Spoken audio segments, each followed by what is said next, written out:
Thousand Autumns, is a Meng Xi Shi novel. This is an audiobook made by fans for other fans. Disclaimer. The main couple of the story is made up of two men. If you don't like it, don't listen. Thank you. Remember, subscribe and click the bell to stay updated on all the new releases. Enjoy. Chapter 8. When Shen Chiao woke up, he saw an old beam above his head. Rotting for years, it seemed ready to fall down at any moment. Someone next to him was shaking him by his shoulders. Unable to determine where he was at the moment, he murmured subconsciously, "Junior Marshal brother, stop it." "Who's your junior marshal brother?" Chen Gong was not in a good mood. "You slept for a good 2 days. I spent all of my money paying for you, but it was still not enough, so I took yours for now. Even that was only just enough for 3 days. If we can't pay by tomorrow, they'll drive us out. Then we have to go back to living in the shabby temple." Shen Chiao answered with an "oh" and spaced out for quite some time, staring at the beam across the roof with blank eyes. Chen Gong had no idea what he was looking at.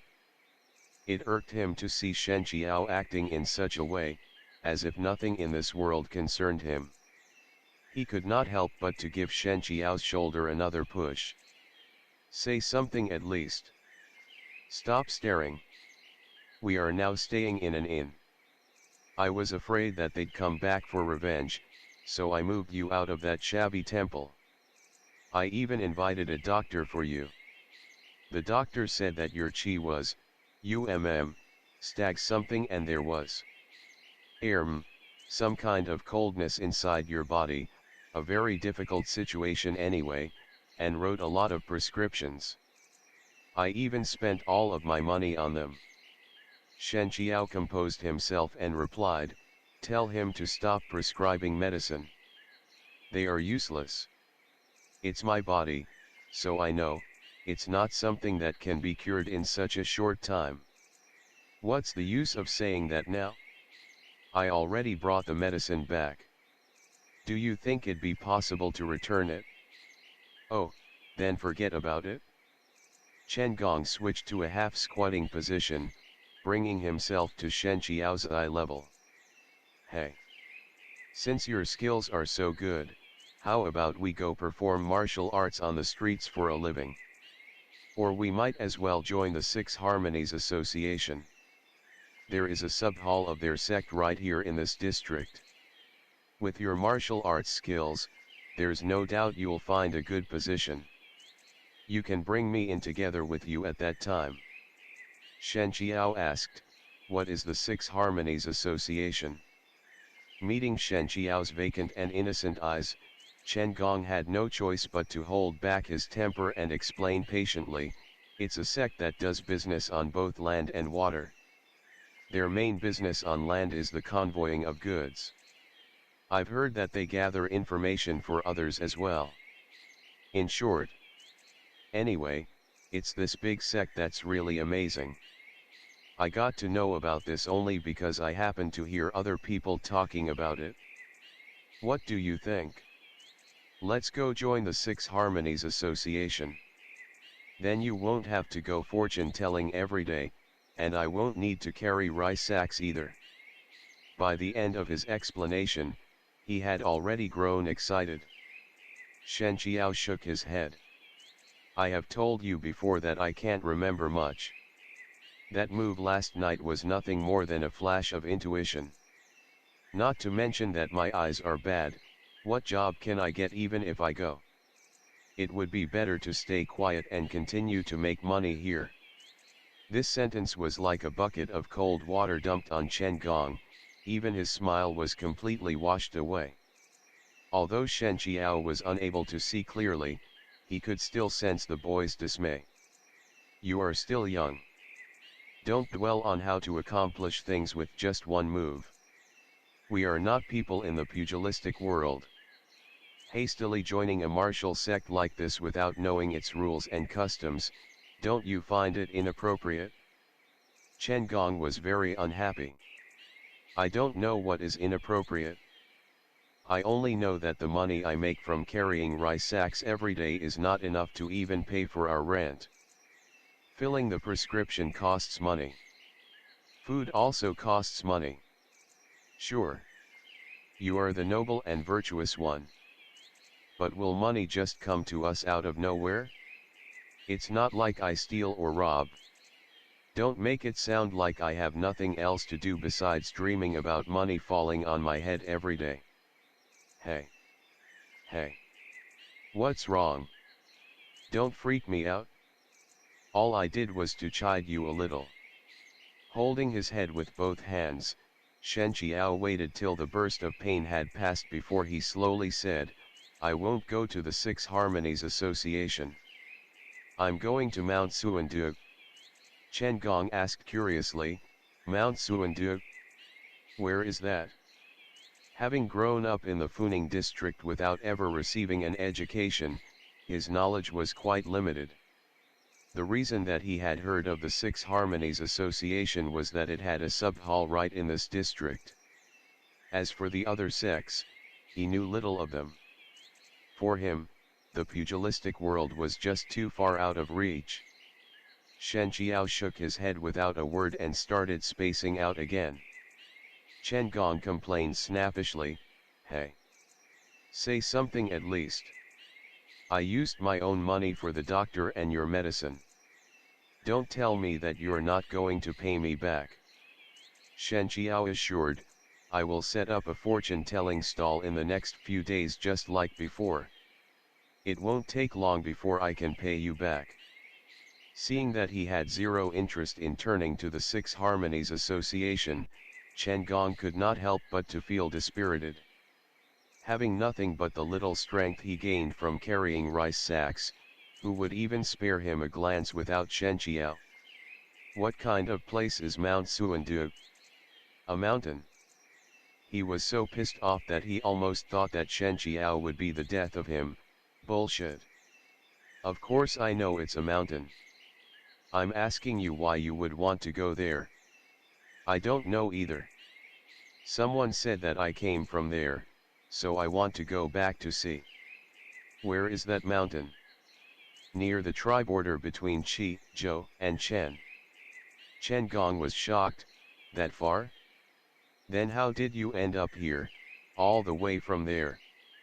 Shen Qiao felt a bit of helplessness as he explained again, didn't I tell you before? I forgot a lot of things. Even now, I still haven't recalled them all yet.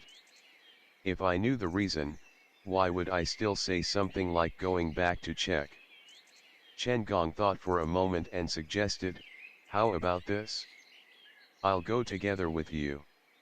You don't have to pay me back either, as long as you can teach me a few moves so that I can bring down 6 or 7 guys like you. After we arrive at Chen Dynasty, I'll go join the Six Harmonious Association, and you'll go to your Mount Suandu. What do you think? Shen Qiao asked, Funing district is your hometown. This is a peaceful place that is rarely exposed to warfare, somewhere distinctly different from the outside world. I'm heading all the way to the west. The closer we get to the border between Qi and Zhou, the more chaotic it will become. I have no other choice, but why should you go on such a dangerous journey? Chen Gong kept a straight face as he answered, both of my parents are dead, and my house was taken by the children of my stepmom. Rather than staying here, carrying rice sacks in Funing district, it's better for me to go find a way to make a living out there. Didn't you say that I'm suitable for joining the army? Then at least I have to get to places where wars break out often and soldiers are urgently needed in order to join one, right? I don't want to live my whole life like this, being a coward so useless that even beggars can bully and look down on me. Shen Qiao fell into silence for a moment. Then he conceded, fine then. His sentence had barely started, but Chen Gong had already knelt down right before his bed with a plop. Esteemed master, please accept this bow of respect from your disciple. The corner of Shen Qiao's mouth twitched a bit, as he was torn between crying and laughing. You may get up. I don't take disciples, and I can't take disciples. As for the moves I know now, since I might not be able to remember them completely, I can only teach you the ones I do recall at most. I don't even know myself whether they are effective, so there's no need to take me as your master. Hearing these words, Chen Gong quickly got up and said outright, all right. But you're older than me, so I'll call you elder brother from now on. If someone bullies me again, you'll have to step up for me. Shen Chiao only smiled. Without replying, he spaced out again. Chen Gong looked at him speechlessly for a moment. Seeing that he showed no sign of snapping out of it, he had no choice but to turn around and leave for now. Shen Chiao had been seriously injured during his fall from the cliff. It was true that his condition was utterly dangerous back then, since all of his bones were broken, but these injuries had more or less recovered during the 3 months of recuperation in the spare mansion. The parts that were truly damaged all the way to the fundamentals were his internal organs and martial arts, with the latter almost completely vanished during that accident. Since he was left with nothing at the moment except fragmented memories and a half-crippled body, recovery was easier said than done. Were it to happen to any other people, this would be a blow not much less compared to a thunderbolt.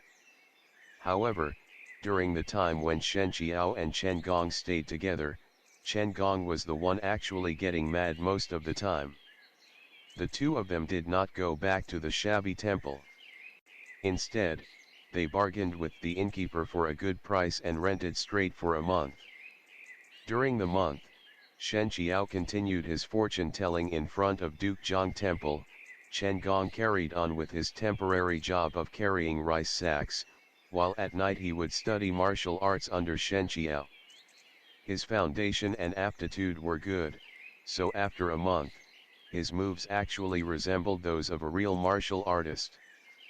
But without the help of inner chi, it was just an empty shell after all, enough for handling normal bullies and rogues but useless if he were to run into real martial artists.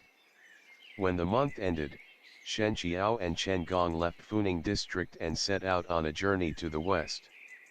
Ever since he had left the spare mansion, Shen Chiao had not seen Yu Shenjun and the others again. Even though Funing district was not far from the spare mansion he had previously lived in, at the fortune-telling stall he set up at Duke Zhang Temple, all that he heard and saw every day was market activities which could not possibly be more mundane and commoners who could not possibly be more ordinary. The martial world seemed extremely far away to him, so far that sometimes Shen Qiao felt there was no need for him to go to Mount Suandu. Spending the rest of his life in Funing district would not be a bad choice actually. Nevertheless, the occasional faint tightness in his chest, the stabbing pains in his bones, which were just reconnected not long ago, during cloudy and rainy days, the past that flashed across his mind, and the inner chi that roamed all over his limbs and bones from time to time, all reminded him the current Shen Chiao was still not the whole Shen Chiao. To the west of Funing district was Huai Prefecture. It was a large prefecture and was also close to Zhou, thus the security there was tight. Since the regional inspector of Huai Prefecture was usually directly appointed by the emperor, in addition to inspecting censors frequently coming over for inspection tours, the area was often under martial law. The world had stayed divided for a long time already, but the countries issued no prohibitions on border trades between each other. Yet the regional inspector of Huai Prefecture, Shen Bai, was the only one who handled matters strangely. After he took office, he immediately ordered closure of all mutual trade districts along the border between the two countries and that merchants who were caught participating in the mutual trades would be severely punished without exceptions. He also reported to the emperor, claiming that the mutual trade districts were easily accessible means for the spies of Zhou to sneak in and investigate the layout of the border defense of Qi. He even suggested to close mutual trades in other regions of Qi as well. Even though the Emperor of Qi, Gao, did not adopt his proposal, he still highly praised Shen Bai's loyalty and even issued a decree in recognition of it. Not only did Shen Bai overextend himself in government affairs, he also excessively fawned on the high officials and nobles of Qi. As a result, often someone from the emperor's inner ministerial circle would speak on his behalf, which was the very reason he was able to ascend from a petty district defender, all the way to the Sir-Governor now of an entire prefecture, striding on the road of success. Considering the high expenses if they were to enter the city, Chen Gong and Shen Chiao decided to put up in the monastery outside the city instead, and then enter the city to resupply the next day. This way, they could leave the city and be off on the road again by afternoon. The name of the monastery was Beyond Clouds Monastery. It was called a monastery, though in fact it was not much better than the shabby temple they stayed previously in Funing district. There were only 3 monks in it, an old monk who was the abbot, and 2 little monks that were adopted by him. The monastery was rather humble with only 2 side rooms. One of them was for the elder abbot, while the other one was for the 2 little monks. Besides these 2 rooms, a common sleeping quarter was all it had. Chen Gong was used to living a hard life. In that shabby temple in Funing district, not to mention common sleeping quarters, there wasn't even a blanket. So for him, the current condition here was already great. Shen Qiao was rather easygoing and took things as they came, thus he naturally had no complaints. Only after they entered the common sleeping quarter, did they find out that another group had arrived before them. It was a group of 4 young men, and they had 2 huge chests inside the room with them. Chen Gong held a hostility and wariness towards strangers, therefore it was not likely for him to open his mouth just to scrape up an acquaintance with them.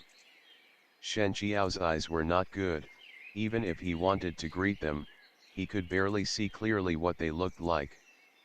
The 4 people had no intention for a closer relationship either. They sized Chen Gong and Shen Qiao up and down inconspicuously, and after seeing their unsteady steps and plain clothes, they paid no further attention to them.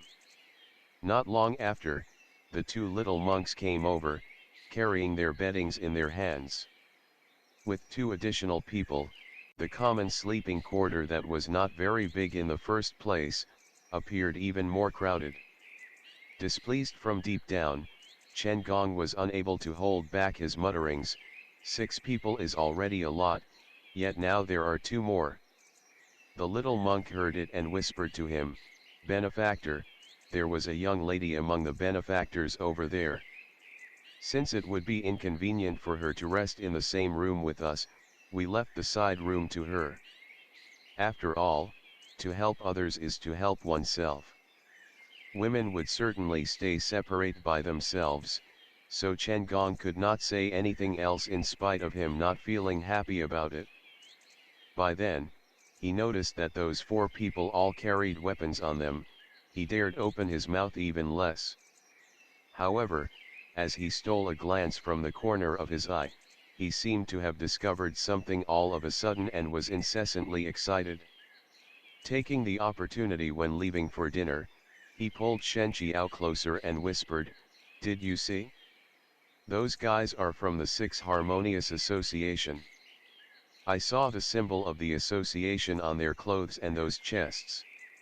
It's exactly the same as the one in Funing district." Shen Qiao responded with a smile, "Since my eyes are not good, how could I see?" Chen Gong's excitement was not affected in the least. "If I find a chance to strike up a conversation with them, and they end up feeling pleased with me, do you think that they will agree to let me join the 6 Harmonious Association?" Shen Qiao knew that Chen Gong yearned wholeheartedly to join the 6 Harmonious Association. Even after they had traveled such a long distance, his original intention had not changed. He slowly responded, I think it would be the best for you to not try. End of the chapter. Stay tuned for more BL.